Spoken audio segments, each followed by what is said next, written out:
ओम शांति। आज बाबा के 7 तारीख के महावाक्य हैं।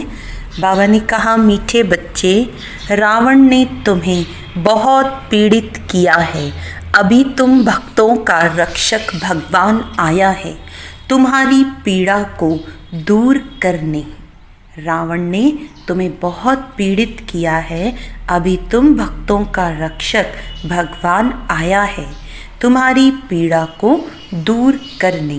प्रश्न है, सपूत बच्चों की मुख्य 2 निशानियां सुनाओ।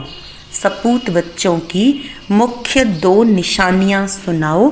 तो उत्तर में बाबा ने बताया, सपूत बच्चे सदा माता पिता को फॉलो कर तख्त नशीन बनेंगे, खूब पुरुषार्थ में लगे रहेंगे। दूसरी है, उनके बाप से दिल बहुत सच्ची होगी। सच्ची दिल वाले सदा श्रीमत पर चलेंगे।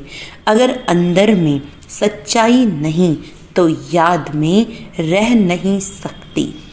गीत है, भोलेनाथ से निराला कोई और नहीं, बिगड़ी को बनाने वाला कोई और नहीं। ओम शांति। मीठे मीठे बच्चों ने यह भक्ति मार्ग का गीत सुना। भक्त इस गीत के अर्थ को नहीं जानते। तुम भगवान के बच्चे बने हो। भगवान रक्षक है भक्तों का। तुम भी रक्षक हो भक्तों के। भक्तों की रक्षा करते हो। कौन सी आफत है जो भगत रक्षा करने के लिए भगवान को बुलाते हैं। भक्तों को रावण का बहुत दुख है। रावण संप्रदाय पीड़ित है दुखों से, तो भोलानाथ को याद करते हैं। वह है रावण संप्रदाय, यह है राम संप्रदाय। भक्तों को यह पता ही नहीं कि हमारा रक्षक कौन है। भल गाते हैं भोलानाथ रक्षक है, परंतु क्या रक्षा करते हैं यह नहीं जानते। तुम बच्चे अब समझते हो कि भोलानाथ शिव बाबा ही बिगड़ी को बनाने वाला है। दुनिया को तो पता नहीं है कि भगवान किसको कहा जाता है। भगवान का पता हो तो फिर भगवान की रचना के आदि मध्य अंत का भी पता हो। न भगवान को जानते न रचना का पता है। इसीलिए ऐसे मनुष्य संप्रदाय को ब्लाइंड भी कहा जाता है। दूसरी तरफ तुम हो जिनको दिव्य दृष्टि मिली है। अब तुम्हारा नाम ही है ब्रह्मा कुमार कुमारियाँ। बोर्ड पर भी नाम लगा हुआ है, ब्रह्मा कुमारी ईश्वरीय विश्वविद्यालय। सिर्फ ब्रह्मा कुमारियाँ हो नहीं सकती। प्रजापिता ब्रह्मा है ना, पिता के पास बच्चे और बच्चियां दोनों होते हैं। प्रजापिता ब्रह्मा को ही इतने ढेर बच्चे हो सकते हैं, तो समझना चाहिए ये बेहद का पिता है। यह भी जानते हैं ब्रह्मा विष्णु शंकर को रचने वाला बाप ही है, जिसको निराकार कहा जाता है। यह हो गया बेहद का बाप। यह भी जानते हो परम पिता परमात्मा ब्रह्मा द्वारा रचना रचते हैं। इनकी सारी रचना है। सब मनुष्य मात्र वास्तव में शिववंशी हैं। अभी तुम आकर प्रजापिता ब्रह्मा की संतान बने हो। यह है नई रचना। परमपिता परमात्मा ब्रह्मा द्वारा रचना रचते हैं, तो तुमको ब्रह्मा कुमार कुमारियाँ कहा जाता है। इतने बेहद के बच्चे हैं, जरूर बेहद का वर्षा लेते होंगे। बच्चे जानते हैं हम ब्रह्मा कुमार कुमारियों को शिव बाबा ने अडॉप्ट किया है। शिव बाबा कहते हैं तुम हमारे बच्चे हो। तुम आत्माएं भी निराकार थी, परंतु ज्ञान तो साकार में चाहिए। तुम जानते हो हम आदि सनातन देवी देवता धर्म के थे। ब्रह्मा द्वारा रचना यहाँ होती है। शिव जयंती भी यहाँ मनाई जाती है। यह मगध देश में ही जन्म लिया है। बाप कहते हैं ये देश बहुत पवित्र स्वर्ग था, अभी इनको नरक मगध देश कहा जाता है, फिर स्वर्ग बनना है। तुम बच्चों की बुद्धि में है। शिव बाबा हमको फिर से राजयोग सिखाए पवित्र बनाते हैं, गाते भी हैं पतित पावन, भक्तों के रक्षक भगवान।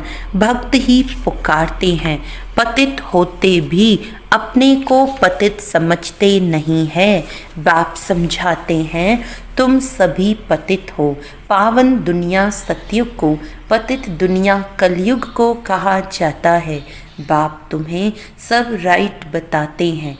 लाखों वर्ष की तो कोई चीज़ होती नहीं। मनुष्य घोर अंधियारे में है, समझते हैं कलयुग तो अभी छोटा बच्चा है, और तुम जानते हो मौत सामने खड़ा है। अंधियारे और रोशनी का वर्णन संगम पर ही किया जाता है। अब तुम घोर प्रकाश में आए हो। सतयुग में तुम यह वर्णन नहीं कर सकेंगे, वहाँ ये नॉलेज ही नहीं रहती। इस समय बाप बैठ बच्चों को समझाते हैं। तुम सतयुग में सूर्यवंशी घराने के थे, फिर अंत में आकर शूद्रवंशी घराने के बने हो, अब फिर ब्राह्मण वंशी बने हो। अभी तुम हो सर्वोत्तम ब्राह्मण कुल के, तुम हो ऊंचते ऊंच। यह ईश्वरीय कुल है ना। बाप के पास आते हैं तो बाबा पूछते हैं किसके पास आए हो, तो कहते हैं बाप के पास। बाप दो हैं, एक है लौकिक, दूसरा है पारलौकिक। सभी सालिग्रामों का बाप एक ही शिव है। तुम्हारी बुद्धि में ये ज्ञान टपकता है। हम एक बाप के बच्चे हैं जिससे वर्षा लेते हैं। निराकार वर्षा तो साकार द्वारा ही देंगे ना। बाप खुद कहते हैं मैं साधारण तन में आकर प्रवेश करता हूँ। अब बाप बच्चों को कहते हैं बच्चे देही अभिमानी भव, अपने को आत्मा समझो। ये देह विनाशी है। वह कहते ये देह विनाशी है, आत्मा अविनाशी है।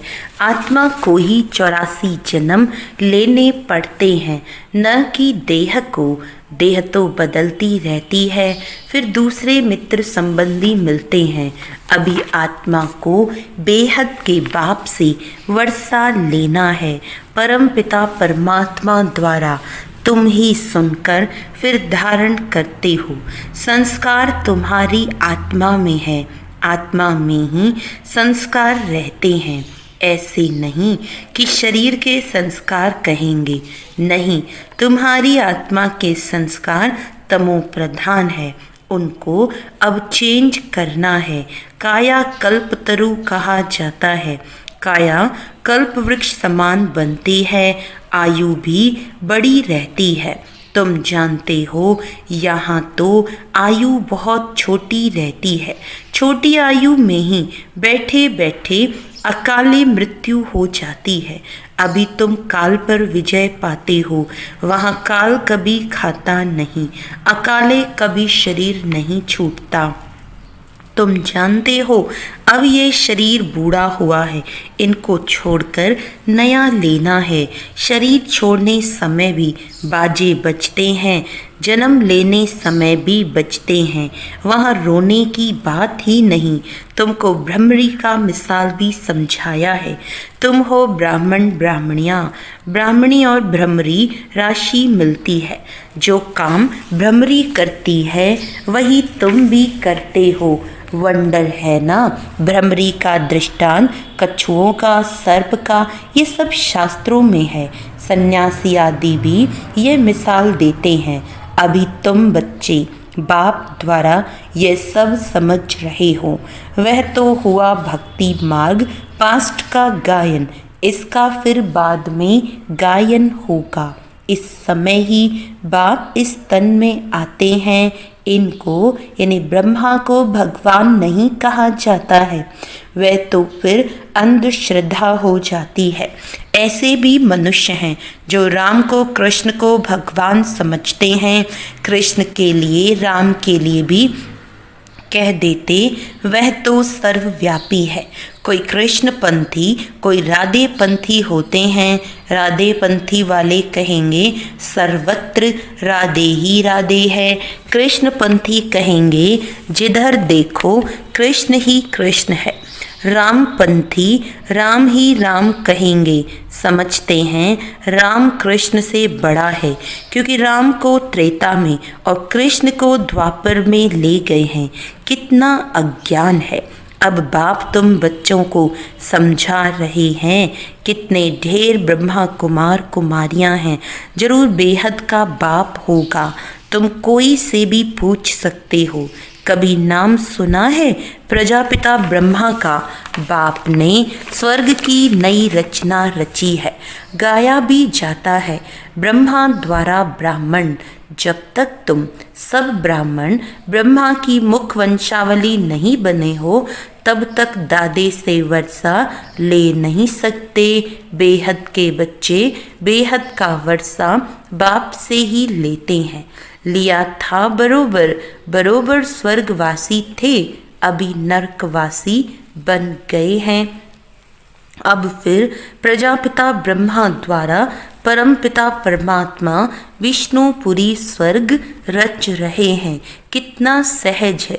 शिव बाबा पूछते हैं, आगे तुमको ये ज्ञान था? इनकी आत्मा ही कहती है, मेरे में ये ज्ञान नहीं था, मैं भी विष्णु का पुजारी था। जो हम पूज्य थे सो अब पुजारी आकर बने। अब फिर बाबा आकर पुजारी से पूज्य देवता बना रहे हैं। तुम बच्चों को अंदर में खुशी रहनी चाहिए। परमपिता परमात्मा ने आकर हमको एडॉप्ट किया है। मनुष्य मनुष्य को एडॉप्ट करते हैं ना। बहुत मनुष्य होते हैं जिनको अपने बच्चे नहीं होते हैं तो एडॉप्ट करते हैं। अब बाप कहते हैं, मेरे बच्चे सब रावण के बन गए हैं, इसीलिए मुझे आकर फिर से एडॉप्ट करना पड़े। ब्रह्मा द्वारा अपने बच्चों को एडॉप्ट करते हैं। यह एडॉप्शन कितनी वंडरफुल है, तुम ही जानते हो। शिव बाबा ने हमको ब्रह्मा द्वारा एडॉप्ट किया है। शिव बाबा कहते हैं, मैंने तुम बच्चों को एडॉप्ट किया है तुमको बेहद सुख का वर्षा देने।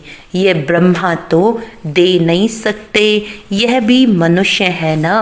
प्रजापिता ब्रह्मा मनुष्य ये ज्ञान नहीं देते हैं। ज्ञान का सागर निराकार परमपिता परमात्मा ही बैठ ये ज्ञान देते हैं। ब्रह्मा को अथवा विष्णु को ज्ञान सागर नहीं कहा जाता। इन तीनों की महिमा अलग है। ज्ञान सागर पतित पावन एक बाप है। सारी दुनिया के मनुष्य मात्र उनको बुलाते हैं। अंग्रेजी में भी कहते हैं वह लिबरेटर है। जिससे दुख मिलता है उससे लिबरेट किया जाता है। बाप भी यहाँ आकर रावण से लिबरेट करते हैं। राम राज्य भी यहाँ हुआ है। यहाँ ही रावण को जलाते हैं। जलाकर फिर कहते हैं सोने की लंका लूटने जाते हैं। उनको तो कुछ पता नहीं है रावण क्या चीज़ है, कब का ये दुश्मन है। समझते हैं राम की सीता चुराई गई, यह नहीं समझते कि हम सब सीताएं हैं, हम रावण की जेल में फंसी हुई हैं। ये ज्ञान किसी में भी नहीं है। कथाएं बैठ सुनाते हैं। शिव बाबा कहते हैं, मैं दूर देश का रहने वाला आया हूँ इस देश पर आए। ये पतित पुरानी दुनिया है ना, ये है रावण की दुनिया। बुलाते भी हैं, हे बाबा आओ, हम पतित बन गए हैं। बाप कहते हैं, हमको पावन बनाने इस पतित दुनिया में आना पड़ता है और मुझे आना भी उस तन में है जो पहले नंबर में पावन था, जो सुंदर था, वही अब श्याम बना है। कितनी वंडरफुल बातें हैं। कृष्ण को श्याम सुंदर क्यों कहते हैं, ये किसी को पता नहीं है। क्या एक कृष्ण को ही सर्प ने डसा? सतयुग में थोड़े ही सर्प आदि होते हैं। बाप कहते हैं ये अंतिम जन्म मेरे कारण पवित्र बनो तो पवित्र दुनिया के मालिक बनेंगे। सिर्फ मुझे याद करो और पवित्र बनो। अलफ को याद करो तो बेबादशाही तुम्हारी है। यह है सहज राजयोग, सहज राजाई। बच्चा पैदा हुआ और वर्षे का हकदार बना।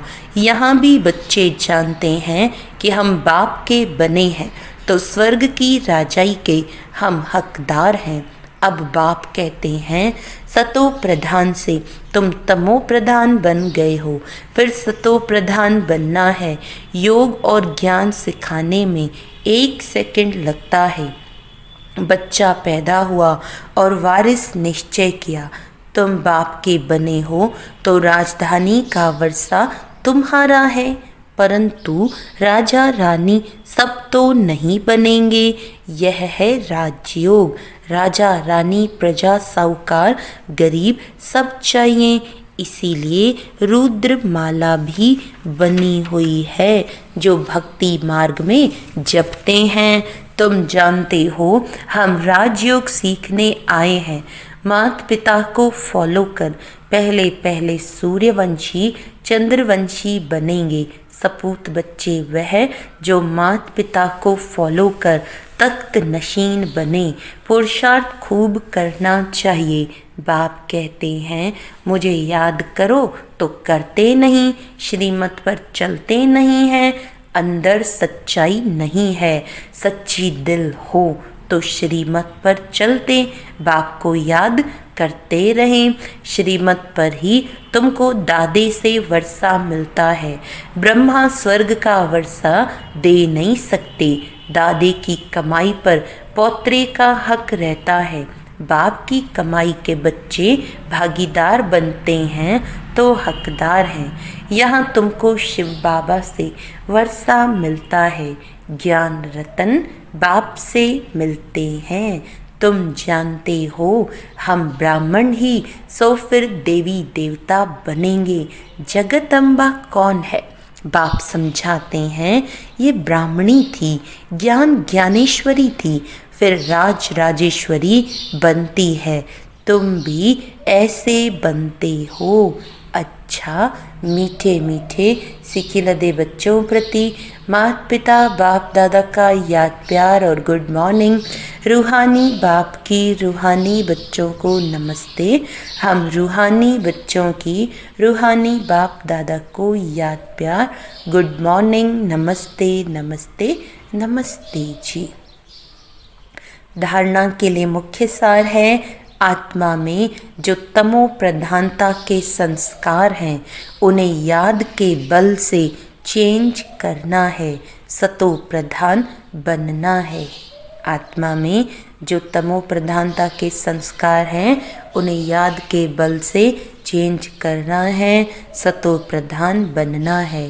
बाप से राजाई का वर्षा लेने के लिए सपूत बच्चा बन श्रीमत पर चलना है। सच्चे बाप से सच्चा रहना है। माता पिता को पूरा फॉलो करना है। ज्ञान रत्नों का दान करते रहना है। वरदान है सहयोग की शक्ति से असहयोगियों को सहयोगी बनाने वाले बाप समान परोपकारी भव। सहयोग की शक्ति से असहयोगियों को सहयोगी बनाने वाले बाप समान परोपकारी भव।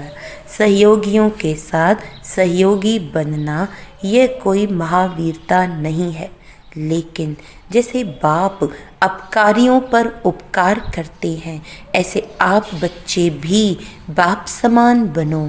कोई कितना भी असहयोगी बने, आप अपने सहयोग की शक्ति से असहयोगी को सहयोगी बना दो। ऐसे नहीं सोचो कि इस कारण से ये आगे नहीं बढ़ता है। कमज़ोर को कमज़ोर समझकर छोड़ न दो, लेकिन उसे बल देखकर बलवान बनाओ।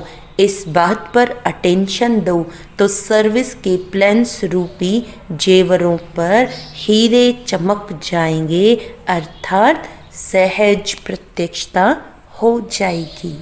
स्लोगन है, क्रोध का कारण है स्वार्थ व ईर्ष्या, यही चिड़चिड़ेपन की जड़ है, पहले इसे ही समाप्त करो। क्रोध का कारण है स्वार्थ या तो ईर्ष्या, यही क्या है, चिड़चिड़ेपन की जड़ है। तो स्वार्थ या ईर्ष्या हो, उसको जड़ को ख़त्म करना है तो क्रोध नहीं आएगा। अच्छा, ओम शांति।